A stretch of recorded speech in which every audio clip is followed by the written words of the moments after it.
16 رجب کو رسول آئے، کسے لینے کے لیے؟ علی کو لینے کے لیے۔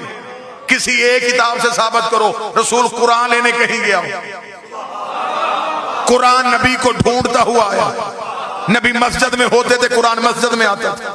نبی ممبر پہ ہوتے تھے، قرآن ممبر پہ آتا تھا۔ نبی میدان میں ہوتے تھے، قرآن میدان میں آتا تھا۔ آیتیں نبی کے پیچھے گئی، نبی آیتوں کے پیچھے نہیں آیا۔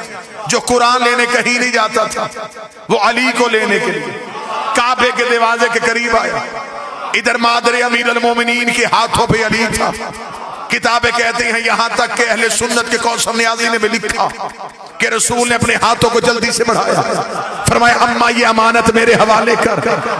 علی کا رسول کے ہاتھوں پہ آنا تھا، علی نے آنکھیں کھولی، آنکھیں کھول کے پہلی نظر نبی کے چہرے پہ پڑی، پہلی نظر کا نبی کے چہرے پہ پڑنا تھا۔ رسالت نے امامت کی خوراک کا بندوبست کیا، رسول نے اپنی زبان سے نکال کے علی کے دہن میں دی، نبوت کے سینے سے علم کے چشمے پھوٹ پھوٹ کے امامت کے دہن میں منتقل ہونا شروع ہوئے۔ زمانہ سمجھ رہا تھا کہ شاید بھائی بھائی کو زبان چسا رہا ہے، آخری نبی پہلے امام کا علم منتقل کر رہا تھا، نبوت علی کو علم دے رہی تھی۔ یا علی نے اپنی آنکھیں کھولی، رسول نے علی کو ہاتھوں پہ اٹھایا ہوا تھا۔ راول پنڈی گرد و نواح کا مجمع جو جشن امیر منانے کے لیے آیا ہے، رسول نے علی کو یوں سینے سے لگایا، لگا کے کہا میرے اللہ پہلی بار میرے ہاتھوں پہ علی آیا ہے، میرا جی چاہتا ہے میں علی کو کعبے کے صحن میں ایسے لوری دوں جیسے مکے میں ابو طالب نے مجھے اپنے ہاتھوں پہ لوری دی تھی۔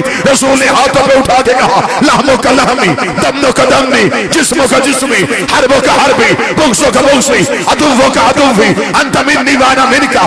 اے علی تیرا خون میرا خون ہے، تیرا جسم میرا جسم ہے، تیرا گوشت میرا گوشت ہے، تیری ہڈیاں میری ہڈیاں ہیں، تیرے دوست میرے دوست ہیں، تیرے دشمن میرے دشمن ہیں۔ انت منی وانا منکا، تو مجھ سے ہے نہ تجھ سے ہو، تو مجھ سے ہے نہ تجھ سے ہو۔ نبی لوری دے رہا تھا، یہ نبی کو اپنے پاؤں پہ جبریل کے پروں کی سنسراہٹ محسوس ہوئی۔ جبریل کا خدا کہہ رہا ہے خرچے سارے میرے، علی سارا تیرا، ایک لوری اپنی طرف سے دی ہے، ایک لوری اللہ کی طرف سے دے۔ تو نے کہا تیری آنکھیں میری آنکھیں نہیں، تو نے خون کہا، تو نے گوشت کہا، تو نے جسم کہا، علی ہاتھوں میں اٹھا اب اللہ کی طرف سے لوری دے۔ تیری آنکھیں عین اللہ ہے، تیرا چہرہ وجہ اللہ ہے، تیری زبان لسان اللہ ہے، تیرے دوست رضی اللہ ہے، تیرے دشمن اللہ نہ تو۔